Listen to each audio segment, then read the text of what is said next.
AI ব্যবহার নিয়ন্ত্রণ করা না গেলে সুষ্ঠু নির্বাচন নিয়ে শঙ্কা, অবাধে দায়িত্ব পালনের নিশ্চয়তা চান সাংবাদিকরা। স্বচ্ছ ভোট করতে গণমাধ্যমকে সহযোগিতার আহ্বান সিইসির। বিএনপির সঙ্গে তুর্কি উপমন্ত্রী ব্যারিসের বৈঠক, কিছুক্ষণ পর জামায়াতের সঙ্গে। কাল পররাষ্ট্র সচিব পর্যায়ের আলোচনা, প্রাধান্য পাবে ড্রোন কারখানা স্থাপন। এবং আশুলিয়ায় তৈরি পোশাক কারখানায় আগুন, 9তলা ভবনের 2য় তলা থেকে সূত্রপাত। নিয়ন্ত্রণে কাজ করছে ফায়ার সার্ভিসের 9টি ইউনিট।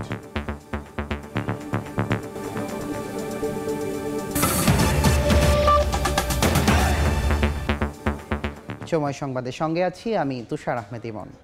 নির্বাচন নিয়ে সংকট কাটাতে ফ্যাসিবাদ বিরোধী ঐক্য অটুট রাখার আহ্বান জানিয়েছেন বিএনপির স্থায়ী কমিটির সদস্য সালাউদ্দিন আহমদ। জাতীয় প্রেস ক্লাবে আলোচনা সভায় তিনি আরও বলেন, যারা নির্বাচন বিলম্বিত করতে চায় তাদের প্রতিহত করাই এখন মূল চ্যালেঞ্জ। নির্বাচন নিয়ে ষড়যন্ত্রকারীদের নাম প্রকাশের আহ্বান জানান অন্যান্য দলের নেতারা। 17 দিন বিরতির পর আবারও আলোচনা শুরু ঐকমত্য কমিশনের। রোববারের বৈঠকে সংসদ নির্বাচন ও সংস্কার ইস্যুতে গণভোট একই সঙ্গে আয়োজন বিষয়ে পক্ষে বিপক্ষে অবস্থান রাজনৈতিক দলগুলোর।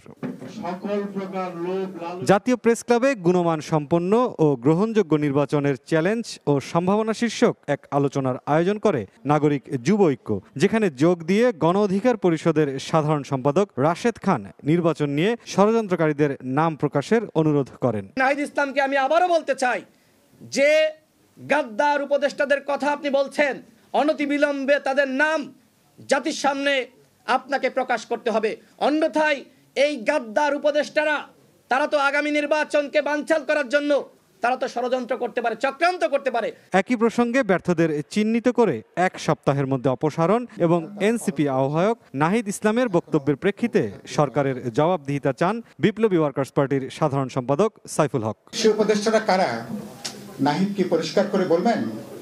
এনসিপি থেকে কি পরিষ্কার করে বলা হবে কোন কোন উপদেষ্টারা শহীদদের রক্তের উপরে দাঁড়িয়ে তারা গুছিয়ে ফেলেছেন? সরকার থেকে যদি পরিষ্কার ব্যাখ্যা দেওয়া হয় এবং গত 14 মাসে আর্থিক খাতে কি কি ঘুষ, দুর্নীতি এবং কোথায় কি হয়েছে, তারা যদি একটা শ্বেতপত্র যদি প্রকাশ করতে পারেন, সরকারের স্বচ্ছতা তাহলে নিশ্চিত হবে। আলোচনায় অংশ নিয়ে একই সঙ্গে সংসদ নির্বাচন ও সংস্কার ইস্যুতে গণভোট আয়োজন নিয়ে যারা জটিলতা তৈরি করতে চান তাদের শুভ বুদ্ধি উদয়ের প্রত্যাশা করেন বিএনপি স্থায়ী কমিটির সদস্য সালাউদ্দিন আহমদ। বলেন, ফ্যাসিবাদ বিরোধী ঐক্য অটুট রাখলে নির্বাচন নিয়ে কোনো সংকট থাকবে না। বাংলাদেশে একটা সুষ্ঠু নির্বাচন যাতে অনুষ্ঠিত না হতে পারে সেই জন্য পতিত ফ্যাসিস্ট গোষ্ঠী তো ফ্যাসিবাদী গোষ্ঠী তো চেষ্টা করবেই। কিন্তু আমরা যদি এই গণতান্ত্রিক ঐক্যটা, ফ্যাসিবাদ বিরোধী জাতীয় ঐক্যটাকে সমুন্নত রাখি এবং শক্তিতে পরিণত করি, ইনশাআল্লাহ ভবিষ্যতে বাংলাদেশে ফ্যাসিবাদের কোনো উৎপাত এবং উৎপত্তি দুটোই হবে না। অন্তর্বর্তীকালীন সরকার দায়িত্ব নেওয়ার পর লম্বা সময়ে পুলিশের ব্যাপারে যত্ন না নেওয়ার অভিযোগ করেন নাগরিক ঐক্যের সভাপতি মাহমুদুর রহমান মান্না। মুরসালিন হক জুনায়েদ, সময় সংবাদ, ঢাকা। এআই ব্যবহার নিয়ন্ত্রণ করা না গেলে সুষ্ঠু নির্বাচনে শঙ্কার কথা বললেন ইলেকট্রনিক মিডিয়ার প্রতিনিধিরা। ইসির সংলাপে সাংবাদিকদের অবাধে দায়িত্ব পালন, নিরাপত্তা নিশ্চিত করা সহ করলেন নানা সুপারিশ। মানুষের আস্থা ফিরিয়ে আনাই ইসির বড় চ্যালেঞ্জ বলেও জানান সাংবাদিকরা। আর স্বচ্ছ নির্বাচন আয়োজনে গণমাধ্যমকে ইসির পার্টনার বানাতে চান সিইসি। সুশীল সমাজ এবং শিক্ষক প্রতিনিধিদের পর এবার নির্বাচন কমিশনের সংলাপে গণমাধ্যম প্রতিনিধিরা। সোমবার সকালে অংশ নেন ইলেকট্রনিক মিডিয়ার প্রতিনিধিরা। সংলাপে 30 জন প্রতিনিধিকে আমন্ত্রণ জানালেও অংশ নেননি 11 জন। সম্মেলন কক্ষের বাইরে গণমাধ্যমের জন্য উন্মুক্ত করে দেয়া হয় আলোচনা। শুরুতেই গণমাধ্যমের নিরাপত্তা নিশ্চিতের দাবি জানান ইলেকট্রনিক মিডিয়ার প্রতিনিধিরা। একই সঙ্গে সাংবাদিক নীতিমালা, ভোটের মাঠে প্রতিবন্ধকতা সৃষ্টি হতে পারে এমন বিষয়গুলো বিধানে না রাখার আহ্বান জানান। বলেন, সকলের প্রতি আস্থা ফিরিয়ে আনাই হবে ইসির চ্যালেঞ্জ। আগামী নির্বাচনের লেভেল প্লেইং ফিল্ডের ক্ষেত্রে সবচেয়ে বড় একটা প্রতিবন্ধকতা আপনারা ফেস করবেন আমি মনে করি, সেটা হচ্ছে সামাজিক যোগাযোগ মাধ্যমে প্রোপাগান্ডা বা মিথ্যা অপপ্রচার বা প্রচারণা। তথ্যগত বিভ্রান্তি বা গুজব তৈরি হলে কোনো একটা বিষয় যদি মনে হয় এটা উদ্দেশ্যপ্রণোদিতভাবে করা হয়েছে, সাথে সাথে কমিশনকে সেই বিষয়ে ব্যবস্থা নিতে হবে। অংশগ্রহণমূলক একটা নির্বাচন করবার জন্য আপনাকে বৃত্তের বাইরে গিয়ে চিন্তা করতে হবে। জনপ্রশাসন কিংবা পুলিশের যে সিস্টেমটা তারা আসলে একটা ফেয়ার ইলেকশন করতে পারবে কিনা। নির্বাচন কমিশনের এখন দায়িত্ব হবে যে মানুষের এই কনফিডেন্সটাকে আসলে ফিরিয়ে আনা। পরে নির্বাচন কমিশনার আবুল ফজল মোহাম্মদ সানাউল্লাহ বলেন, আইনশৃঙ্খলা বাহিনী, প্রশাসন সহ ভাবমূর্তি সংকটে আছে সকলে। সোশ্যাল মিডিয়ার ব্যবহার, মিসইনফরমেশন, ডিসইনফরমেশন এবং কৃত্রিম বুদ্ধিমত্তার অপপ্রয়োগ, এটা একটি বৈশ্বিক সমস্যা হিসেবে দাঁড়িয়েছে আজকে। সবারই কমন কনসার্ন এটা এখন। এর আগে শুরুতে উদ্বোধনী বক্তব্যে সিএসি এএমএম নাসিরউদ্দিন বলেন, সুষ্ঠু ও নিরপেক্ষ নির্বাচন দিতে বদ্ধপরিকর কমিশন।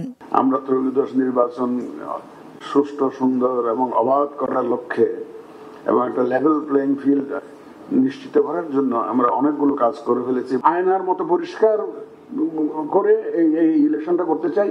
বিকেলের সংলাপে অংশ নিচ্ছেন ইসির আমন্ত্রিত প্রিন্ট মিডিয়ার প্রতিনিধিরা। কাউসারা চৌধুরী কুমু, সময় সংবাদ, ঢাকা। আওয়ামী লীগের 17 বছরে গুমের নির্দেশদাতা হিসেবে প্রধান আসামি হচ্ছেন সাবেক প্রধানমন্ত্রী শেখ হাসিনা। এই সপ্তাহে গুমের কয়েকটি মামলার তদন্ত প্রতিবেদন হাতে পাওয়ার কথা জানিয়েছেন chief prosecutor advocate Tajul Islam. তিনি বলেছেন, হত্যাযজ্ঞে জড়িত সবাইকে বিচারের মুখোমুখি করা হবে। পালিয়ে থেকে বিচার এড়ানোর কোনো সুযোগ নেই। এদিন আওয়ামী লীগ নেতা মাহবুবুল আলম হানিফ সহ 4 জনের বিরুদ্ধে গ্রেফতারি পরোয়ানা জারি করেছেন ট্রাইব্যুনাল। 5 আগস্টের রাজনৈতিক পট পরিবর্তনের পর গুমের ঘটনায় একাধিক অভিযোগ জমা পড়ে আন্তর্জাতিক অপরাধ ট্রাইব্যুনালে। নিখোঁজ স্বজনদের খোঁজে জড়িতদের বিচার দাবি জানিয়ে আসছেন ভুক্তভোগী পরিবারের সদস্যরা। আন্তর্জাতিক অপরাধ ট্রাইব্যুনাল 2 সোমবার চিফ প্রসিকিউটর জানান, এ সপ্তাহে কয়েকটি গুমের মামলার তদন্ত প্রতিবেদন হাতে পাবেন তারা। জানা গেছে, গুমের নির্দেশদাতা হিসেবে প্রধান আসামি করা হচ্ছে শেখ হাসিনাকে। মাহবুবুল আলম হানিফ সহ কুষ্টিয়ার আরও 3 জন নেতার বিরুদ্ধে গ্রেপ্তারি পরোয়ানা জারি করেছেন এবং আগামী 14ই অক্টোবর এই পলাতক আসামিদের গ্রেপ্তার করে ট্রাইব্যুনালে উপস্থিত করার জন্য দিন ধার্য করেছেন। এদিন জুলাই আগস্টের হত্যাযজ্ঞের মামলায় আওয়ামী লীগ নেতা মাহবুবুল আলম হানিফ সহ 4 জনের বিরুদ্ধে অভিযোগ আমলে নিয়েছেন ট্রাইব্যুনাল 2। 4 জনই পলাতক থাকায় তাদের বিরুদ্ধে গ্রেফতারি পরোয়ানা জারি করা হয়েছে। পরবর্তী শুনানির তারিখ ধার্য করা হয়েছে 14ই অক্টোবর। প্রত্যেকটা সিদ্ধান্ত গ্রহণের ব্যাপারে তার ভূমিকা। তাজুল ইসলাম জানান, পালিয়ে থেকে বিচার এড়ানো যাবে না। হত্যাযজ্ঞের সঙ্গে যারা জড়িত তাদের সবাইকেই বিচারের মুখোমুখি করা হবে। প্রত্যেককেই বিচারের মুখোমুখি হতে হবে। কেউ পার পেয়ে যাবেন, কাউকে ইনডেমনিটি দেওয়া হবে, কেউ পালিয়ে থেকে বাঁচার চেষ্টা করবেন, এই ধরনের দুরাশা করে লাভ নেই। ন্যায় বিচার সবসময় তার আপন গতিতে চলবে এবং আইন নিরপেক্ষভাবেই কাজ করবে। এদিন শেখ হাসিনার মামলায় তদন্ত কর্মকর্তা মোহাম্মদ আলমগীরকে জেরা করেন রাষ্ট্রনিযুক্ত আইনজীবী। আর ট্রাইব্যুনাল 2 হয় আবু সাইদ হত্যা মামলার 9ম দিনের সাক্ষ্য গ্রহণ। আফজাল হোসেন, সময় সংবাদ, ঢাকা। সময় সংবাদে আরও থাকছে, বিতর্কে মোড়ানো বিসিবি নির্বাচনের ভোট গ্রহণ চলছে। বিনা প্রতিদ্বন্দ্বিতায় নির্বাচিত 9 পরিচালক। সার্বিক পরিস্থিতিতে সন্তুষ্ট আমিনুল ইসলাম বুলবুল। সাভারের আশুলিয়ায় জামগড়া এলাকায় তৈরি পোশাক কারখানায় আগুন লেগেছে। নিয়ন্ত্রণে কাজ করছে ফায়ার সার্ভিস। সেখানে আছেন সহকর্মী মোজাফফর হোসেন জয়। সরাসরি যাচ্ছি তার কাছে। জয়, জানেন যে আশুলিয়ার এই মূলত পলমল গার্মেন্টস কারখানা, যেটি তৈরি পোশাক কারখানা, হঠাৎ করেই কিন্তু আজকে এই 9তলা ভবনের 2য় তলায় যে গুদাম ঘর রয়েছে সেই গুদাম ঘর থেকে আগুনের সূত্রপাত ঘটে। সেই আগুন কিন্তু আস্তে আস্তে বাড়তে কিন্তু ধীরে ধীরে সেই আগুন ভবনের 8 তলা পর্যন্ত ছড়িয়ে গিয়েছে। তার আগে একটু জানিয়ে রাখতে চাই যে মূলত এই পলমল কারখানাটিতে প্রায় 4000 শ্রমিক কাজ করে। আজকেও এই শ্রমিকগুলো কর্মরত ছিল। বেলা 11:45 9তলা ভবনের 2য় তলায় যে গুদাম ঘর রয়েছে সেই গুদাম ঘর থেকে আগুনের লেলিহান শিখা দেখতে পায় শ্রমিকরা। এরপরেই অ্যালার্ম বেজে উঠলে শ্রমিকরা হুড়োহুড়ি করে নেমে পড়ে। এই সময় প্রায় 3 থেকে 4 জন বা 5 জনের মতো শ্রমিক আহত হয় বলে আমরা জানতে পেরেছি। এরপর পরই ডিভিজেড ফায়ার সার্ভিসের 2টি ইউনিট ঘটনাস্থলে পৌঁছে আগুন নিয়ন্ত্রণের চেষ্টা চালায়, কিন্তু ব্যর্থ হয়। আরও 2টি ইউনিটকে তলব করা হয়। এরপর দীর্ঘ 1.5 ঘন্টায় আগুন নিয়ন্ত্রণে না আসায় পরে 5টি ইউনিট এখানে এসে পৌঁছে এবং মোট 9টি ইউনিট প্রায় 3 ঘন্টার বেশি সময় ধরে আগুন নিয়ন্ত্রণের চেষ্টা চালিয়ে যাচ্ছে। আমরা যতটুকু জানতে পেরেছি যে এই কারখানাটির 2য় তলা থেকে আগুন অষ্টম তলা পর্যন্ত ছড়িয়ে পড়েছে। এখনো পর্যন্ত আগুনের ধোঁয়া আমরা দেখতে পাচ্ছি, বিভিন্ন জানালা দিয়ে ধোঁয়া বের হচ্ছে, কিন্তু কারখানার খুব কাছাকাছি পৌঁছতে না পারায় আমরা অভ্যন্তরে কি ঘটেছে তা জানতে পারছি না, এবং বিশেষ করে কর্তৃপক্ষ আমাদেরকে প্রবেশ করতে বাধা দেওয়ায় কিন্তু আমরা সঠিক তথ্য এখনো পর্যন্ত নিশ্চিত হতে পারছি না। তবে ফায়ার সার্ভিস আমাদেরকে জানিয়েছে আগুনের সূত্রপাত কেন হয়েছে, কিভাবে হয়েছে তা এখনো পর্যন্ত তারা জানতে পারেনি। তবে আগুন নির্বাপন করা, আপনারা দেখতে পাচ্ছেন যে আমাদেরকে প্রবেশে বাধা দেওয়া হচ্ছে। ইতিমধ্যে গেটটি আটকে দেওয়া হলো, যেখান থেকে আমরা আগুনের পুরোপুরি চিত্রটি দেখাতে পারতাম। দর্শকদের জানিয়ে রাখতে চাই, মূলত 3 ঘন্টার বেশি সময় হয়ে গেছে আশুলিয়া শিল্পাঞ্চলের জামগড়াতে যে পলমল গ্রুপ কারখানা রয়েছে, সেই পলমল গ্রুপ কারখানায় কিন্তু আগুনের সূত্রপাত হয়েছে, এবং সেখান থেকে কিন্তু এখনো পর্যন্ত আগুন নিয়ন্ত্রণ আনা সম্ভব হয়নি। ফলে এখনো পর্যন্ত আগুন জ্বলছে, তবে হতাহত কিংবা ক্ষয়ক্ষতি সম্পর্কে আমরা এখনো পর্যন্ত জানতে পারিনি। তো আমার কাছে আশুলিয়ার জামগড়া থেকে পলমল গ্রুপের অগ্নিকাণ্ডের এই ছিল। সাভার থেকে আগুন নিয়ন্ত্রণের সবশেষ পরিস্থিতি জানছিলাম। বিএনপি মহাসচিব মির্জা ফখরুল ইসলাম আলমগীরের সঙ্গে বৈঠক করেছেন ঢাকা সফররত তুরস্কের উপপররাষ্ট্রমন্ত্রী এবেরিস একিঞ্চি। দুপুরে রাজধানীর গুলশানে বিএনপি চেয়ারপারসনের রাজনৈতিক কার্যালয়ে বৈঠক হয়। পরে দলের পক্ষে ব্রিফিং করেন স্থায়ী কমিটির সদস্য আমির খসরু মাহমুদ চৌধুরী ও সালাউদ্দিন আহমদ। তারা জানান, দুই দেশের বন্ধুত্বপূর্ণ সম্পর্ক আরও বাড়ানোর জন্য সাংস্কৃতিক আদান প্রদান, বিনিয়োগ, বাণিজ্য সহ বিভিন্ন বিষয়ে আলোচনা হয়েছে। নির্বাচন নিয়েও হয়েছে আলোচনা। নির্বাচিত সরকারের সঙ্গে সম্পর্ক এগিয়ে নিতে আগ্রহী আঙ্কারা। জিয়া রহমান সাহেবের সময় থেকে ওআইসি থেকে শুরু করে যে গভীর সম্পর্ক আছে, বাংলাদেশ তুরস্ক সম্পর্ক এখনো তাই আছে, ভবিষ্যতেও সেটাই থাকবে। জয়েন্ট ডিফেন্স ইন্ডাস্ট্রি সেটআপের জন্য বাংলাদেশ সরকারের সাথে আলাপ আলোচনায় আছে। তো সেই বিষয়ে আমরা আমাদের কোঅপারেশন অব্যাহত থাকবে, সেটা আমরা বলেছি। গণমাধ্যমের খবর অনুযায়ী বাংলাদেশে সামরিক ড্রোন কারখানা স্থাপনে আগ্রহী আঙ্কারা। সামরিক সক্ষমতা বৃদ্ধির ক্ষেত্রে আঞ্চলিক নিরাপত্তায় বিষয়কে আমলে নেয়ার পরামর্শ বিশ্লেষকদের। আব্দুল্লাহ শাফির প্রতিবেদন। এক যুগ ধরে পারদের মতো ওঠানামা করছে বাংলাদেশ ও তুরস্কের সম্পর্ক। ৭১-এর মানবতা বিরোধী অপরাধের বিচারকে কেন্দ্র করে সম্পর্ক তলানিতে ঠেকলেও জুলাই অভ্যুত্থানের পর আবার নতুন গতি পেয়েছে। সরকারি ও সামরিক পর্যায়ে বাড়ছে যোগাযোগ। 5 বছর পর মঙ্গলবার পররাষ্ট্র সচিব পর্যায়ের বৈঠক বসছে ঢাকা ও আঙ্কারা। এ উপলক্ষে 2 দিনের সফরে সোমবার ঢাকায় এসেছেন দেশটির উপপররাষ্ট্রমন্ত্রী বেরিস একেঞ্জি। প্রধান উপদেষ্টা ডক্টর মোহাম্মদ ইউনুস, জ্বালানি উপদেষ্টা ও পররাষ্ট্র উপদেষ্টার সঙ্গেও বৈঠক করবেন তুর্কি উপমন্ত্রী। গণমাধ্যমের খবর অনুযায়ী বাংলাদেশে আধুনিক সামরিক প্রযুক্তির ড্রোন কারখানা তৈরিতে আগ্রহী তুরস্ক। আন্তর্জাতিক সম্পর্ক বিশ্লেষকদের মতে সামরিক সক্ষমতা বৃদ্ধির ক্ষেত্রে আঞ্চলিক নিরাপত্তার বিষয়টিকেও আমলে নেওয়া দরকার। তার্কির যে একটা গ্লোবাল রোল তার্কি প্লে করার জন্য এগিয়ে আসছে, এবং বাংলাদেশও তার যে নেশন স্টেট হিসেবে তার যে আইডেন্টিটি সেটাকে ইনহ্যান্স করার চেষ্টা করছে। সেখানে একটা কনভার্জেন্স অফ ইন্টারেস্ট তার্কি এবং বাংলাদেশের মধ্যে তৈরি হচ্ছে। সে যদি আমাদের এখানে ইনভেস্টমেন্ট করতে চায়, তখন সেটা একদিকে যেমন আমাদের ইকোনমিক্যালি আমাদেরকে বেনিফিট দিবে, একই সাথে আমরাও আমাদের ডিটারেন্স ক্যাপাসিটি বাড়ানোর জন্য ডিফেন্স মডার্নাইজেশনের কথা বলছি। আমাদের যে সমরাস্ত্র কারখানা আছে গাজীপুরে, সেটাকেও সেখানে আরও সংযোজন হতে পারে, বিমান বাহিনীর সাথে চুক্তি হতে পারে, কিন্তু খুব বড় ধরনের যে কিছু একটা হবে আমার মনে হয় না, কারণ আমাদের সেই ধরনের রিসোর্সও নেই, আমাদের সেই ধরনের, এবং আরেকটা জিনিস প্রডিউস করলে তো আপনাকে মার্কেটিং করতে হবে। অবৈধভাবে ইউরোপ যাওয়ার পথে তুরস্কে আটকে পড়া বাংলাদেশিদের ফিরিয়ে আনার প্রসঙ্গ পররাষ্ট্র সচিব পর্যায়ের বৈঠকে গুরুত্বের সঙ্গে উপস্থাপনের পরামর্শ বিশ্লেষকদের। তুরস্ক খুব এম্বারাসড, আমাদের অনেক ইলিগাল কিন্তু বাংলাদেশি তুরস্কে পৌঁছে গেছে নানাভাবে ঘুরে টুরে, ওদের নিয়ে তুরস্ক ব্যতিব্যস্ত। এগুলো আমাদের নজর রাখতে হবে। আমার ডিফেন্স ক্যাপাসিটির কথা থাকে, আমার মিলিটারি মডার্নাইজেশনের কথা থাকে, একই সাথে আমার যেই সব রাষ্ট্রের সাথে আমার সম্পর্কগুলো আছে সেই রাষ্ট্রগুলোর সাথে আমার সম্পর্ক কীভাবে শেপ হবে, সেই সবগুলো দিক বিবেচনা করেই তো একটা সিদ্ধান্তে পৌঁছাইতে হবে। এছাড়া 2 দেশের মধ্যে বাণিজ্য সম্প্রসারণে মনোযোগী হওয়ার পরামর্শ তাদের। রাষ্ট্র হিসেবে আমাকে শক্তিশালী করার। আব্দুল্লাহ শাফি, সময় সংবাদ, ঢাকা। সময় সংবাদে আরও থাকছে। মাউন্ট এভারেস্টে তীব্র তুষার ঝড়ে এখনও 1000 পর্যটক আটকা। 16,000 ফুট উচ্চতায় চলছে উদ্ধার অভিযান। 350 জনকে সরানো হলো নিরাপদ স্থানে। বাংলাদেশ ক্রিকেট বোর্ড নির্বাচনের ভোট গ্রহণ চলছে। এই মুহূর্তে হোটেল সোনারগাঁওয়ে আছেন রিপোর্টার তামিম হোসেন। বিসিবি নির্বাচনের সবশেষ খবর জানতে সরাসরি যুক্ত হচ্ছি তার সঙ্গে।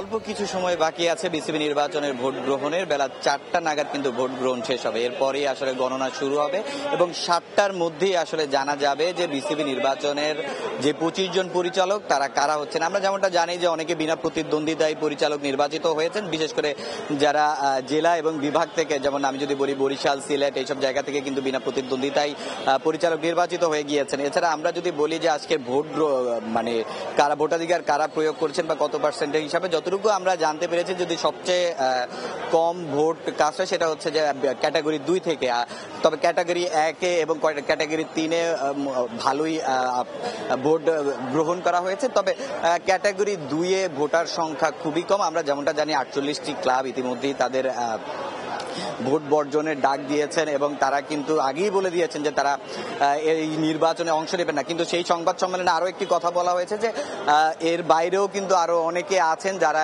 এই বিসিবির যে নির্বাচন, এই নির্বাচনে ভোটাধিকার প্রয়োগ করবে না। তবে আমরা যদি বলি যে এক হিসাবে যে গেলবারের নির্বাচন বা এখনকার নির্বাচনের বিবেচনায় যদি আসতে যাই, সেক্ষেত্রে কিন্তু বলা যায় যে একটা নির্বাচন হয়েছে এবং এই নির্বাচনে একপাক্ষিক একটা অভিযোগ রয়েছে, কিন্তু সে জায়গা থেকে একটা উৎসব মুখর পরিবেশের মধ্যেই কিন্তু আসলে ভোট গ্রহণ হচ্ছে এবং আমরা যেমনটা জানতে পেরেছি যে 7টা নাগাদ ফলাফল হয়ে যাবে। এরপরেই কিন্তু আসলে সভাপতি, আমরা যেমন তামিম ইকবাল কিন্তু তার মনোনয়ন প্রত্যাহার করেছেন, তার মানে এখন সভাপতি পর্যায়ে কিন্তু লড়ার মতো আছেন আমিনুল ইসলাম বুলবুল। এর বাইরে এখন পর্যন্ত আমরা অন্য কোনো নাম তেমন শুনতে পারিনি। তবে সহসভাপতি এবং ক্লাব যারা 2 জন সহসভাপতি হবেন সেই জায়গাতে একটা ফাইট হবে এবং সেখানে আসলে কারা আসছেন আমরা যতটুকু জানতে পেরেছি এবার কিন্তু জেলা এবং বিভাগ থেকে একজন সহসভাপতি আসবেন এবং ক্লাব থেকে একজন সহসভাপতি আসবেন। তবে এরা কারা হচ্ছেন এবং কিভাবে হচ্ছেন সেই বিষয়টা কিন্তু আমরা রাত 9টার সময়, যেই 7টার পর থেকে কিন্তু আসলে সেই সভাপতি নির্বাচন এবং সহসভাপতি নির্বাচনের ভোট গ্রহণ শুরু হবে। 9টা নাগাদ আসলে আমরা জানতে পারবো যে কারা আসলে সহসভাপতি হচ্ছেন বা সভাপতির যে বিষয়টা সেটা কিন্তু অনেকটা নিশ্চিতই বলা যায়, কারণ আমিনুল ইসলাম বুলবুল তার পরিচালক পর্ষদেও কিন্তু সে এক প্রকার বিনা প্রতিদ্বন্দ্বিতায় হয়ে গিয়েছেন। ফুয়াদ তিনি কিন্তু তার ভোট বর্জন করেছেন। তো সে জায়গা থেকে বলা যায় যে এখন যে সহসভাপতি যে কারা হচ্ছেন এটাই হচ্ছে যে পরবর্তী পদক্ষেপ, মানে কারা হচ্ছেন এই জিনিসটাই হচ্ছে জানার মানুষের সবার আগ্রহ। তবে এই জিনিসটা জানতে আমাদের রাত 9টা পর্যন্ত অপেক্ষা করতে হবে। তো রাজধানীর একটি 5 তারকা হোটেল থেকে বিসিবি নির্বাচন নিয়ে এই ছিল আমার কাছে সবশেষ তথ্য। বিসিবি নির্বাচনের সবশেষ খবর জানাচ্ছিলেন সহকর্মী তামিম হোসেন। উজ্জয়ন থেকে নেমে আসা পাহাড়ি ঢলে রংপুর, নীলফামারী, কুড়িগ্রাম ও লালমনিরহাট জেলার নিম্নাঞ্চলে দেখা দিয়েছে আকস্মিক বন্যা পরিস্থিতি। অতিরিক্ত পানির চাপে এসব জেলার অন্তত 5টি উপজেলার নদী তীরবর্তী এলাকা ও চরাঞ্চল প্লাবিত হয়েছে। এরই মধ্যে পানিবন্দী হয়ে পড়েছেন লক্ষাধিক মানুষ। ভাঙন আতঙ্কে ঘরবাড়ি সরিয়ে নিচ্ছেন অনেকে, হুমকির মুখে শত শত স্থাপনা।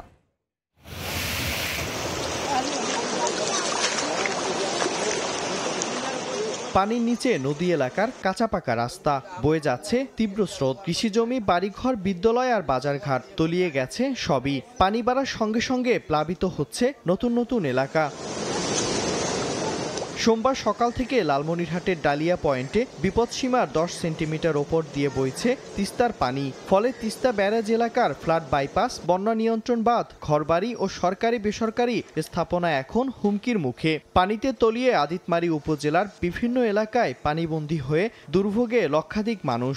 ঘরতে যতগুলো পানি তার মধ্যে বেড়ে যাচ্ছে, বেড়া করা, চলাফেরা, রাস্তাঘাটের অনেক সমস্যা। রাস্তাগুলো এবারের জন্য আমাদের অনেকটাই নষ্ট হয়ে গেছে। কিছু মেডিসিন নিয়ে আমি ওখানে টেবিলে বসে দেওয়ার চেষ্টা করেছি, বিশেষ করে পানি বিশুদ্ধকরণ ট্যাবলেট।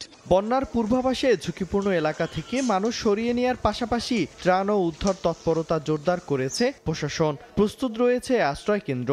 যারা পানিবন্দী তাদের তালিকা তৈরি করা হচ্ছে এবং প্রশাসনের পক্ষ থেকে আমাদের পর্যাপ্ত ত্রাণের ব্যবস্থা আছে এবং আশ্রয় কেন্দ্র আছে। যদি প্রয়োজন হয় আমরা তাদেরকে আশ্রয় কেন্দ্রে নিয়ে যাব।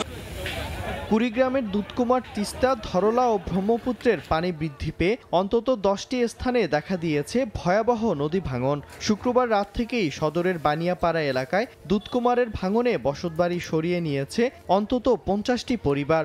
অন্যদিকে ভাঙনের হুমকিতে রয়েছে আরও শতাধিক ঘরবাড়ি, শিক্ষা প্রতিষ্ঠান, মসজিদ, মন্দির সহ বিভিন্ন স্থাপনা। আমাদের সবকিছু নদীগর্ভে বিলীন হয়ে গেছে।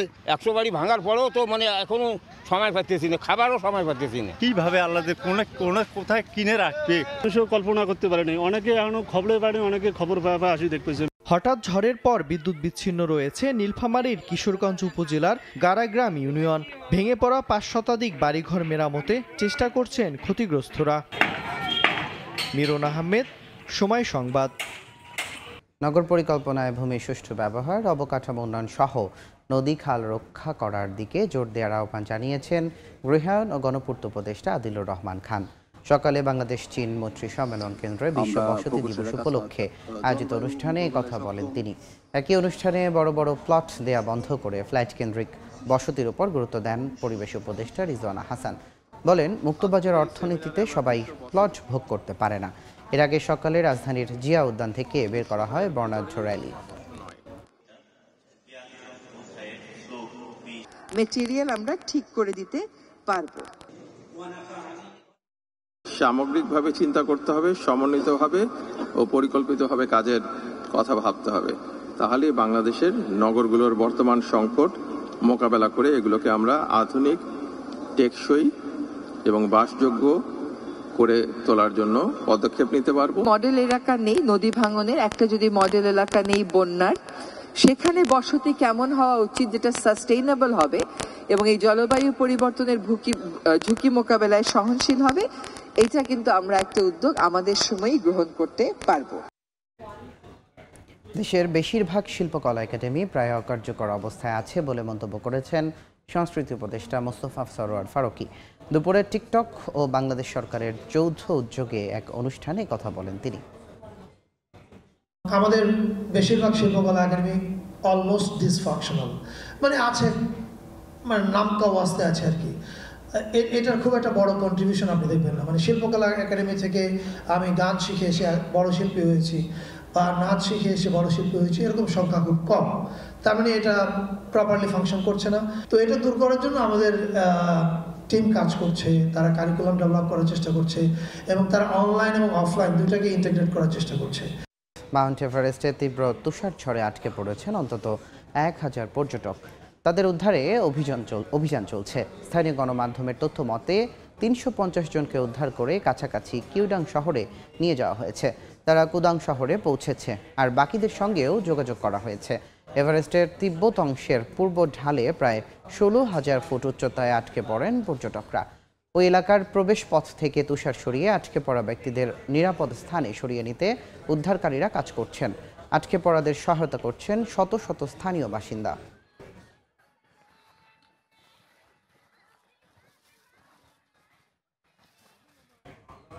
নিয়োগ পাওয়ার মাত্র 26 দিনের মাথায় পদত্যাগ করলেন ফ্রান্সের প্রধানমন্ত্রী সেবাস্তিয়ান লিকর্নো। স্থানীয় সময় সকালে নতুন মন্ত্রিসভা ঘোষণার কয়েক ঘন্টার মধ্যেই পদত্যাগের ঘোষণা দেন তিনি। এর আগে এলিসি প্যালেসে প্রেসিডেন্ট এমানুয়েল ম্যাক্রোর সঙ্গে বৈঠক করেন সেবাস্তিয়ান। স্থানীয় গণমাধ্যম অনুযায়ী নতুন মন্ত্রিসভার বেশিরভাগ সদস্য সাবেক প্রধানমন্ত্রী প্রাসোয়া বায়রোর মন্ত্রিসভায়ও ছিলেন, যা নিয়ে পার্লামেন্টে সমালোচনা করে বিভিন্ন দল। তারা মন্ত্রিসভার অনুমোদন বিলকে প্রত্যাখ্যান করবে বলেও হুঁশিয়ারি দেয়। 39 বছর বয়সী লিকর্নো প্রেসিডেন্ট ম্যাক্রোর নিয়োগ দেওয়া 7ম প্রধানমন্ত্রী ছিলেন।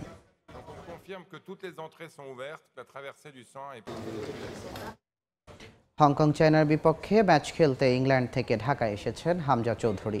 হযরত শাহজালাল আন্তর্জাতিক বিমানবন্দরে তাকে বরণ করে নেন বাফুফের কর্মকর্তারা। দীর্ঘ ভ্রমণ ক্লান্তি, তার উপর ফ্লাইট বিলম্বের কারণে বিমানবন্দরে সাংবাদিকদের মুখোমুখি না হয়ে সোজা টিম হোটেলে চলে যান হামজা। বিকেলে দলের সঙ্গে অনুশীলনে যোগ দেবেন দেশের ফুটবলের পোস্টার বয়। কাল দেশে আসবেন সমিত সোম। হংকং চায়নার বিপক্ষে 2 ম্যাচেই জয় তুলে নিতে চান হামজা। 9 অক্টোবর এশিয়ান কাপ বাছাইয়ের গুরুত্বপূর্ণ হোম ম্যাচে হংকং চায়নার মুখোমুখি হবে লাল সবুজ দল।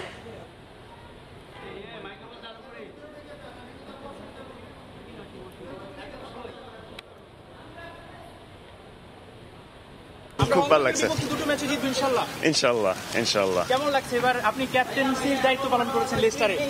জি খুব ভালো লাগছে। এই পর্যায়ে শীর্ষ সংবাদগুলো জানিয়ে দিচ্ছি আরেকবার। বিএনপির সঙ্গে নির্বাচন নিয়ে আলোচনা, তুর্কি উপমন্ত্রীর সম্পর্ক জোরদারে গুরুত্ব। কাল পররাষ্ট্র সচিব পর্যায়ের বৈঠক, প্রাধান্য পাবে ড্রোন কারখানা স্থাপন।